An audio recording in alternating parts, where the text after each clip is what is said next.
വളരെ നിർണായകമായ ഒരു വെളിപ്പെടുത്തലാണ് ഇന്ന് ഡിവൈഎഫ്ഐ നേതാവ് മനു തോമസിൻ്റെ ഭാഗത്തു നിന്നുണ്ടായിട്ടുള്ളത്. ഷുഹൈബ് വധക്കേസിലും ടി പി ചന്ദ്രശേഖരൻ വധക്കേസിലും പാർട്ടിക്ക് എത്ര തന്നെ പങ്കില്ല എന്ന് പാർട്ടി നേതാക്കന്മാർ ആവർത്തിച്ചു പറയുമ്പോഴും ഇന്ന് മനു തോമസിൻ്റെ ഫേസ്ബുക്ക് പോസ്റ്റിലൂടെ വ്യക്തമായി പുറത്തേക്ക് വരികയാണ്. എടയന്നൂരിലും ഒഞ്ചിയത്തും നടന്നത് വിപ്ലവമല്ല വൈകൃതമാണ് എന്നുള്ള രീതിയിൽ, കൂടുതലൊന്നും പറയിപ്പിക്കരുത് എന്നുള്ള രീതിയിലുള്ള ഭീഷണിയുടെ സ്വരത്തിൽ ഉൾപ്പെടെ മനു തോമസ് ഇന്ന് ഫേസ്ബുക്ക് പോസ്റ്റിലൂടെ ജയരാജനെ വെല്ലുവിളിക്കുകയാണ്. ഇതിൽ നിന്ന് നമുക്ക് വ്യക്തമായിട്ടുള്ള കാര്യം എന്ന് പറഞ്ഞാൽ അന്നത്തെ പാർട്ടി സെക്രട്ടറി ആയിരുന്ന പി ജയരാജൻ്റെ അറിവോട് കൂടിയാണ് ഈ കൊലപാതകങ്ങളൊക്കെ നടന്നിട്ടുള്ളത്. ഷുഹൈബിൻ്റെ വധക്കേസിൽ കൃത്യമായ പങ്ക് പി ജയരാജനുണ്ട് എന്ന് ഇതിനു മുമ്പ് തന്നെ യൂത്ത് കോൺഗ്രസ് ആരോപിച്ചിരുന്നു.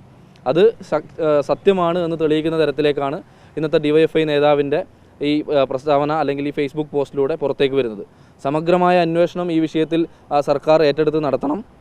ഷുഹൈബ് വധക്കേസിൽ പി ജയരാജന് ഉള്ള പങ്ക് പുറത്തു കൊണ്ടുവരുന്നതുവരെ ഈ അന്വേഷണം തുടരണമെന്നാണ് യൂത്ത് കോൺഗ്രസിന് ആവശ്യപ്പെടാനുള്ളത്. അതോടൊപ്പം യുവജന കമ്മീഷൻ്റെ ചെയർമാൻ എന്ന് പറയുന്ന ഷാജിർ, അദ്ദേഹം യുവജന കമ്മീഷൻ്റെ ചെയർമാനല്ല, അദ്ദേഹം സ്വർണ്ണക്കടത്ത് കൊട്ടേഷൻ സംഘങ്ങളുടെ കമ്മീഷൻ അടിക്കുന്ന ചെയർമാനാണെന്ന് യൂത്ത് കോൺഗ്രസ് പറയാൻ ആഗ്രഹിക്കുകയാണ്.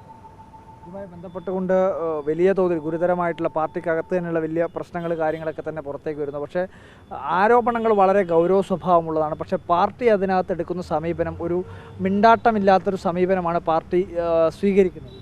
പാർട്ടി കമ്മ്യൂണിസ്റ്റ് പാർട്ടി ഇതിനോടകം തന്നെ പലതവണ നമ്മളോട് പറഞ്ഞിട്ടുണ്ട്, പാർട്ടിക്ക് തന്നെ കോടതിയും പാർട്ടിക്ക് തന്നെ പോലീസ് സ്റ്റേഷനും പാർട്ടി തന്നെ ശിക്ഷ നിർണ്ണയിക്കുന്നതുമായ ഒരു സാഹചര്യം കണ്ണൂരിലെ കമ്മ്യൂണിസ്റ്റ് പാർട്ടിക്കുണ്ട്.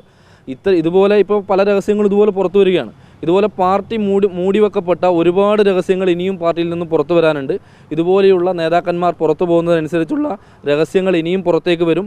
പാർട്ടി നിർബന്ധമായും പൊതുജനങ്ങൾക്കിടയിൽ പ്രതിക്കൂട്ടിലാവുന്ന തരത്തിലേക്കുള്ള കാര്യങ്ങൾ കാലം തെളിയിക്കുക തന്നെ ചെയ്യും. കാലം സത്യം തെളിയിക്കുന്ന അവസ്ഥയിലേക്കാണ് പോകുന്നത്.